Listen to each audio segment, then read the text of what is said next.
What's going on, guys? This is Antoine from the Gainz podcast, and Roman from the Gainz podcast.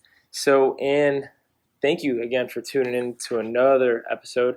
We're so glad to be recording. This is actually the second one this week because Roman's going back home. He's actually from the East Coast, so I'm glad that he's going to be able to enjoy some time with his family and friends that he spends most of the time away from. So that's a pretty big deal. And yeah, that ties into his training. He's still training when he's not at home, and you're probably gonna be training when you're back at home, right? Or definitely. Obviously not too hard. Don't take it too serious, right? You don't wanna definitely be on your serious note trying to squat so much when you're like trying to hang out with your mom and your doggo, your brother, and all that good stuff. So this episode we're gonna be talking about basic nutrition. So this is a good kind of starting point where we're getting to more in-depth conversation, and I'm really excited to talk about it. It's because it's really nice to actually be able to educate or help educate more people, because this is, if you listen to the first episode, that's what we're here for. So this episode is going to be about nutrition. We're going to talk about the basics, and then kind of go from there and kind of get some suggestions out there. To note, we're not dietitians. We're not we don't have our degrees in nutrition and whatnot. So don't take this advice and say it's doctoral, if that makes sense, right? Yeah. You got to keep it with a what is it, strain of salt? Yeah, grain of salt. Yeah. Grain of salt. Sorry, not strain. But also we're going to give practical knowledge and practical experience to you all, and hopefully dispel some myths. I think that's well within our scope of practice. Yeah. So I think how to start this off is, what's the biggest thing when it comes to your first time and your first idea of lifting? How do you approach nutrition? Is probably the most big part about it. And I didn't write this down either. Is macronutrients and micronutrients. So did you want to? Want to go ahead and get a brief summary? Let's get this started. So I'd say that one thing that you'll hear thrown around quite a bit in the health and wellness the fitness community are just macros, yeah. And that's just brief for macronutrient, as Antoine had alluded to. So there's three main ones that we focus on from a nutrition perspective. That's going to be fats, that's going to be carbohydrates, and that's going to be protein. And I think it's important to note that not a single one of those macronutrients, fats, carbohydrates, or protein, in and of themselves, taken by themselves or with combination with each other, none are implicitly bad for you. So there's no such thing as a bad macronutrient. The one potential caveat are trans fats. So those are in a lot of fried foods.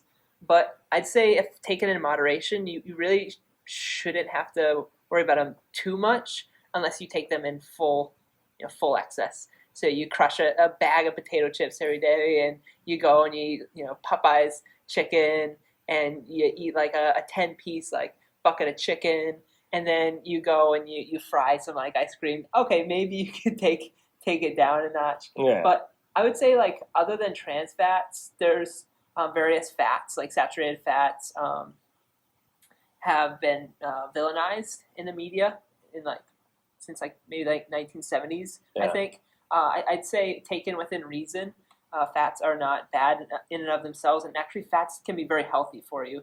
So fats are an essential macronutrient because they have a cholesterol backbone, and the cholesterol backbone is used for various hormonal functions. So fats are really key.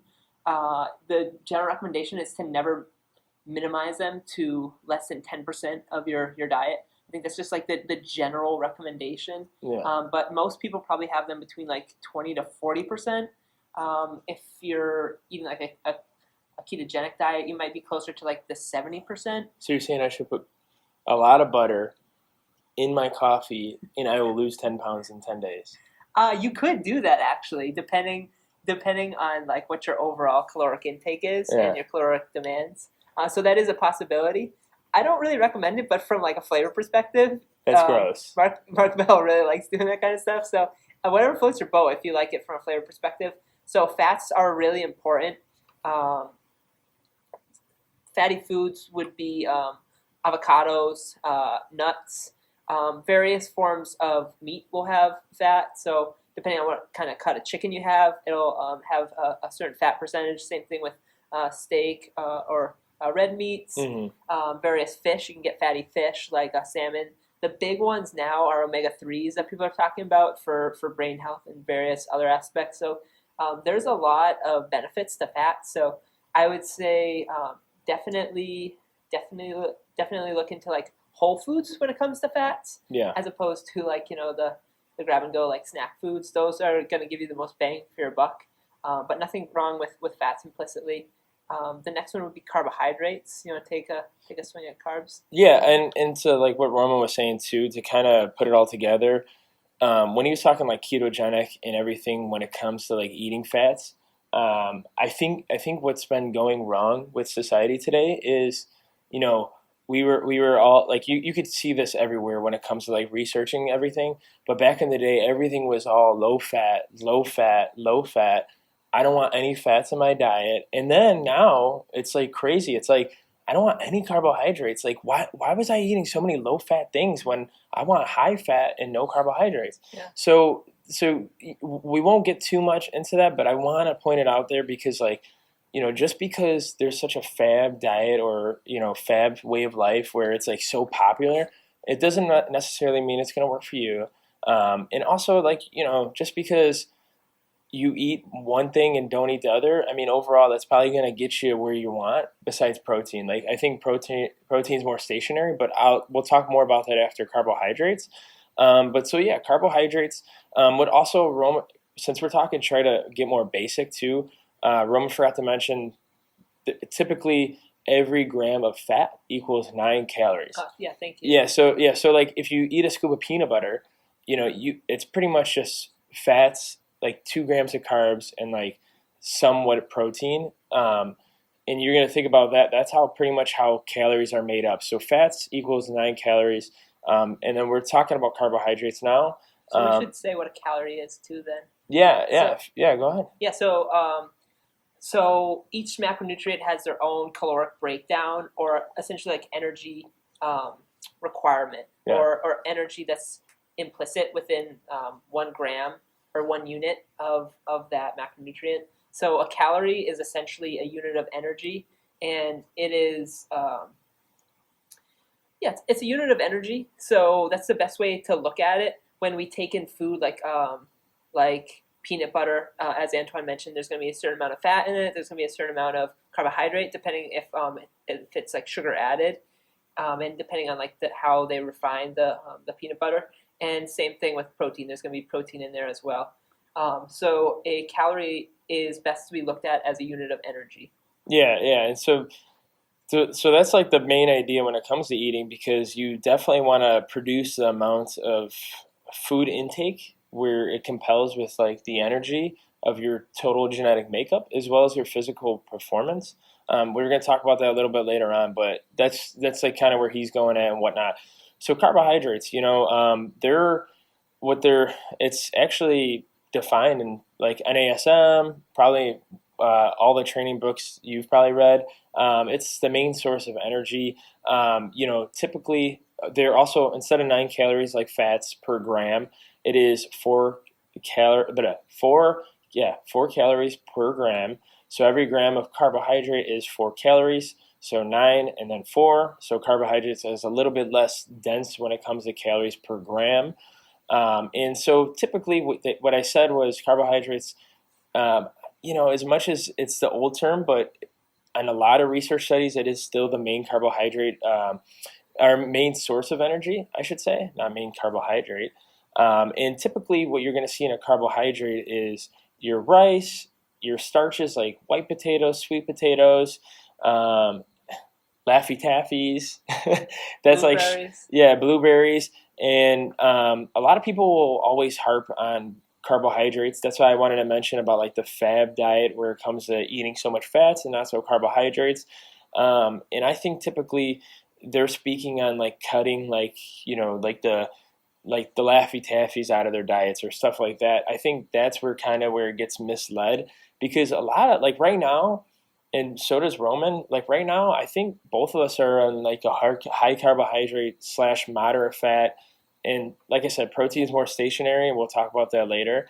But like we're on that, and when it comes to like moving forward with your fitness generation and like your goals and whatnot, um, you're gonna find out what works for you. And to put in carbohydrate, that's why I'm glad you talked about fats first and not proteins, because I think fats and carbohydrates are going to be your main two indicators when it comes to the whole macronutrients, in changing up your diet or bettering your diet or bettering your food choices, because your body and your mechanisms are going to react on the two.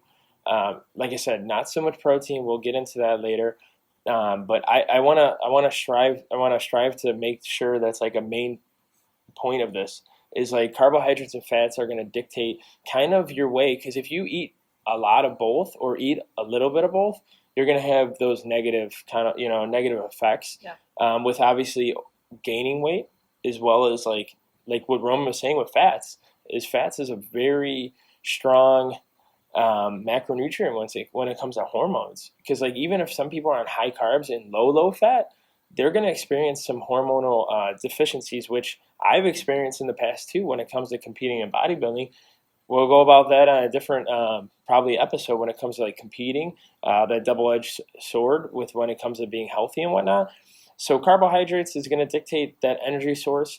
What I like to point out too with carbohydrates is I think they're more of a energy building when it comes to someone that's going to be more active in lifestyle. That's why I think keto diet is so important, because a lot of people that research fitness, that learn fitness, I think they're going to see it as someone that doesn't really partake in like so much energy movement, like endurance training / biking / swimming. And they're going to be like a typical office worker that doesn't work out and whatnot. So that's why a lot of people lean on the keto diet. And I think, honestly, in my opinion, that suggestion is a really good one for someone that's more stationary. Even the research shows that like powerlifters, strength athletes don't necessarily even need carbohydrates that much, because see, the thing is when you're lifting something heavy, and you're not really doing like the cardio or endurance work, your body is really typically not going to burn it, but still it could be the opposite for someone else as well. Yeah. I think the jury's still out there, from what like I've seen and heard, just because. So I like to think of both fats and carbohydrates as a fuel source. So fats, actually, you'll find that you get greater use of your fat storage during endurance activities, whereas carbohydrates are going to be more for that short burst of energy. Did I say that the opposite? I think it might have been flip-flop. Yeah, I flip-flopped that. Sorry about that, guys. I'm glad you caught that. Yeah, no worries. No, but that's like that's something that like you might have heard somewhere, and I honestly would say like the best way to test it out is to like use yourself as an experiment, because some people honestly just feel better with eating like fatty foods. So your best pre-workout might be like slamming down like a handful of almonds, like a small salad with like a bunch of avocado or something like that. I would not suggest that for a workout. Yeah, you're going to be farting all over the place if you were my body, but go ahead. Yeah, and like, a scoop of peanut butter or something along those lines. So you never know until you try it. For me, like, I think my body works a little bit better on carbohydrate. So, I mean, I've been a huge fan of like chocolate milk since like I was like very little. So I'll slug back a glass of chocolate milk, but chocolate milk usually will probably be higher on like carbohydrates, but it's going to have a mix of fats and protein in there as well. So sometimes it's hard to tease it out. So you might just have a food of choice that you like as a pre-workout, or you might not have the opportunity to have like a meal like immediately before your workout, and that's okay as long as your energy levels are okay. But yeah, when it comes to carbohydrates and fat, carbohydrates are more for that short explosive period, just because they yield so much energy per unit, and that's like based off a cellular level. Mm-hmm. And even like smaller on like a subcellular level based off of like ADP production. Yeah. So that's just like a chemical that when it's broken during activity, it'll yield a certain threshold. That bond breaking is going to release a certain amount of energy, and that's a little bit more so than with fats. I heard creatine can also do something like that too. Yeah, buddy. Everyone thinks creatine's illegal, so it's okay. Yeah, according to the Mayo Clinic, it's up there with steroids? Anabolic steroids. Yeah. Nice. I love it. Class A. And then, do you want to go over proteins? Yeah, we can go over protein to kind of finish off the macronutrient part of it. So I think that like my journey into nutrition probably started with protein. I took a class in college. It was like a food science, like basics principles type of class. So I mean, we went over all this, but a lot of it it didn't go over my head. I did decent in the class, and like I found a lot of it interesting. I was like, oh, DHA, EPA, all this stuff for omega-3 fatty acids, so cool. But I'd say because I was focused on other studies, I didn't pursue it too much, except for protein. Like that was something that I was like, oh, gotta get my protein in, but I didn't even really know what that meant. So it took a while for me to like gain the knowledge and the skills. But protein is an essential macronutrient. It essentially is the building block for our muscles. A lot of the pumps that are like on the outside of our cells are made of protein. So for basic cellular function, protein is critical. Protein has a lot of different usages. It is composed of amino acids, which are long strands of. Can you name all non-essential and essential? No, I cannot. I used to know them. Really? That's really used good. to, but I don't remember them now. But there's like 7. There's like 6 or 7 non-essential or essential, and then like 2 non-essential. I don't know. Maybe I think there's 26 amino acids, and I think there's 7 or 9 essential. Maybe that's what I. We need to brush up on this, folks. Yeah. But yeah, clearly our conversation with Billy this morning, I was like, we were talking about BCAAs, which is, I believe, isoleucine, leucine, and... Yeah, so branch chains. Yeah. Pretty much. Anyways, so we're kind of getting a little off track here, folks. Sorry about that. Protein is composed of amino acids and polypeptides. Essentially what you need to know is protein helps build muscles. And recovers probably too. Recovery for recovery purposes, very, very critical. General recommendations that'll come from like various health organizations are between 1.8 to 2.2 grams per kilogram per day of intake. So what that looks like is I'm about 165 pounds, give or take a couple pounds. I try to get around 165 grams of protein a day. I'm a little bit higher on that scale, so for like ease of math, I've always subscribed to the 1 gram per pound of body weight. There are other proponents out there within the health and wellness space, like Jeff Nippard's put out a lot of material, and he believes that it should be more correlated with lean body mass. So let's say you're 200 pounds and you're at 10% body fat, so that means you'd have 190 or rather 180 pounds of lean body mass. He thinks you should be on like a scale of 1.2 grams per pound of lean body mass up to 1.6. So it depends on who you're talking to. There's been a lot of myths in the media about like protein causing cancer. Protein causing cancer, yeah. That was a recent one. That is a myth. That is not true.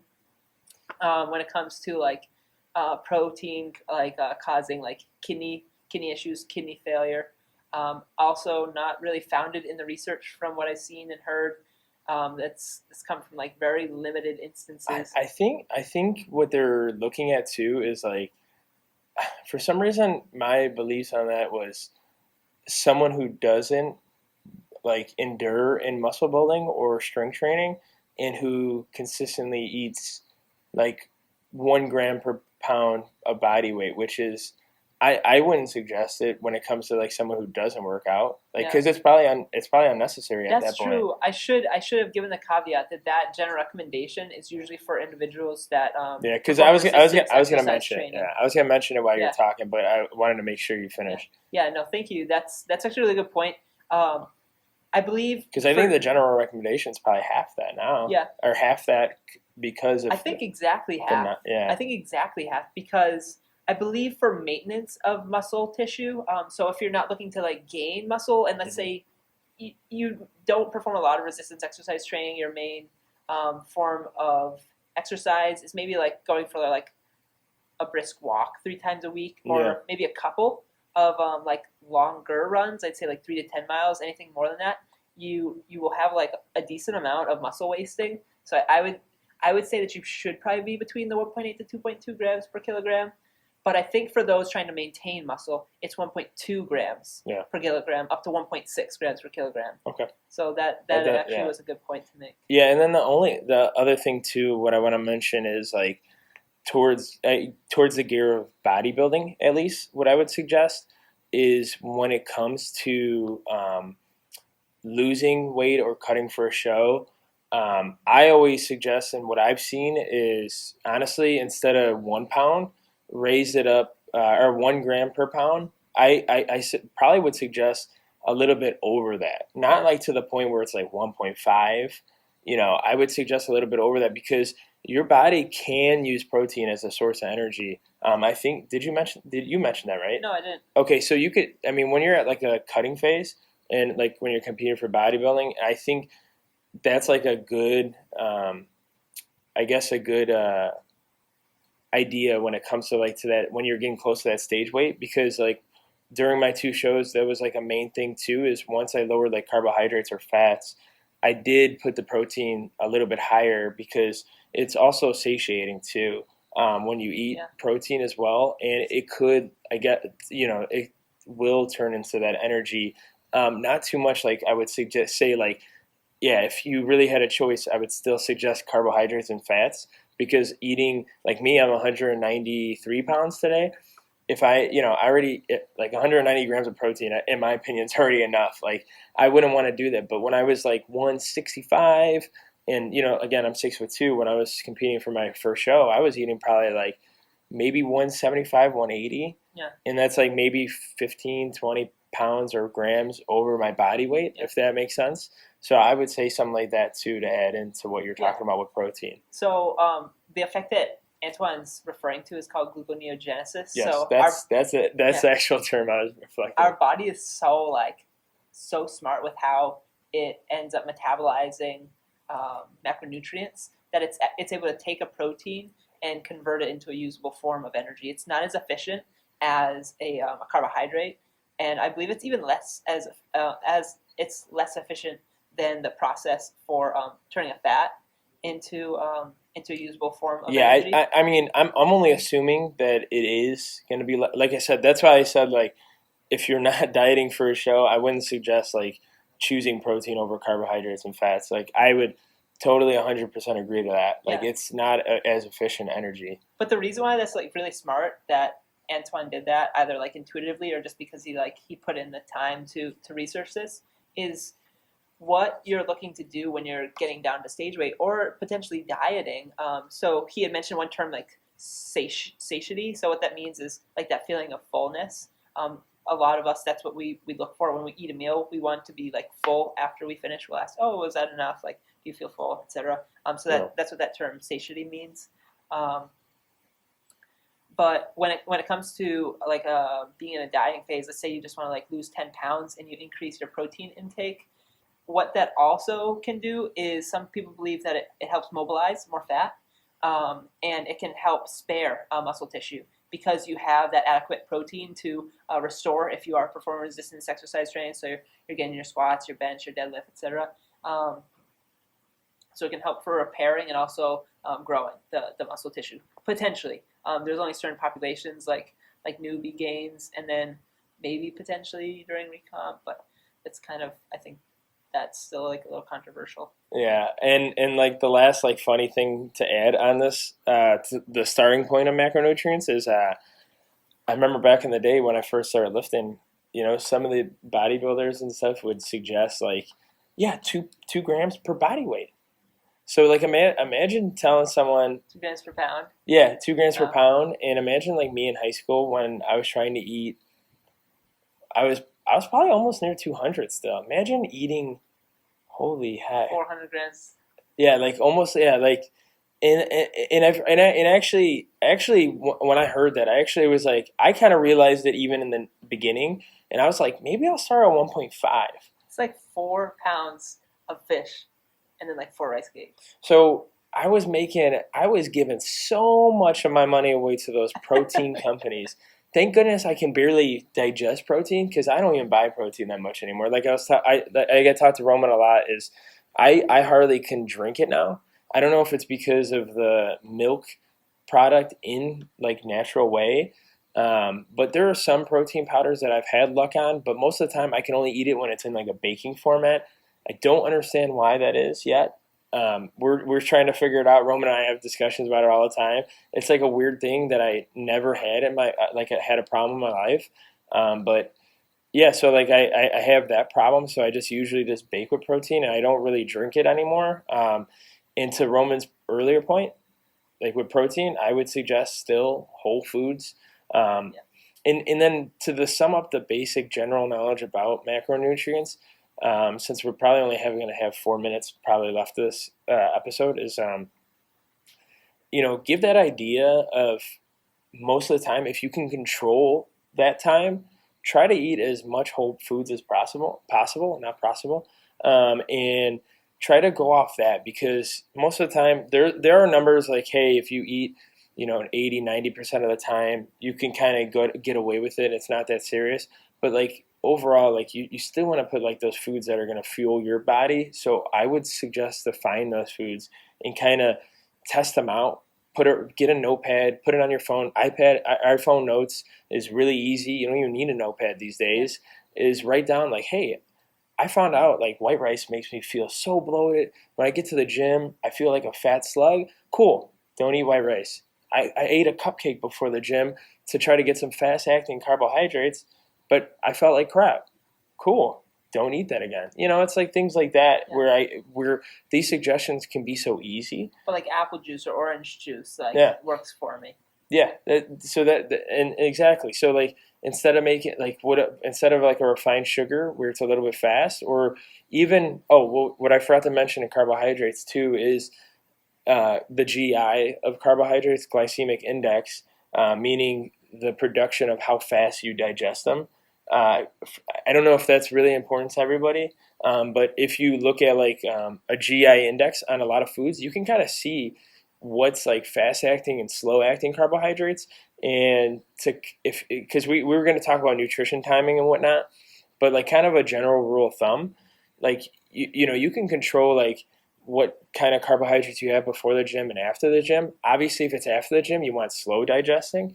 Most of the time before, a little bit higher. And then, in my opinion, too, is like fats throughout the day before the gym and then maybe after. Yeah. But, I don't know. Did you want to get into, I was going to say, because we did have a lot more points, but the general, like nutrition as a whole is kind of a lot. Yeah. So maybe we could do like a part 2 of this? Definitely. Maybe 1.5? Next time I'd like to cover for you all, just as like a sneak peek, how like we craft our diets. Yeah. Like just like a broad overview. Yeah. So like covering like the Keto model, calories in, calories out. We can cover that for you. We can cover what a caloric deficit or a caloric surplus means, or being within maintenance. You might hear all those terms. Isocaloric, what the heck does that mean? We can go over all those terms, because I think once our viewers feel comfortable identifying terms, then they'll be able to put some of this information into use. Exactly. That's why sometimes Roman will kind of like pull from my vocabulary and just be like, hey, what does satiating mean? What does satiety mean? So things like that, it's, we want to make sure we go over the basics first before we kind of can get an overall look and kind of get more nerdy on this, because there's a lot more terms that Roman and I probably don't even know and that, it's a little bit more defining when it comes to the actual word itself. So, yeah. Absolutely.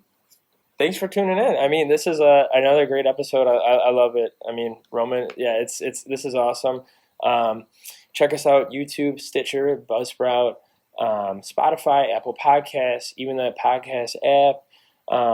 Go ahead and like, comment, subscribe. Follow us on Instagram. All that stuff's going to be posted on everything. So go ahead and check us out. And go ahead and check out Reclaim Fitness in Mokina, Illinois. Those guys are awesome.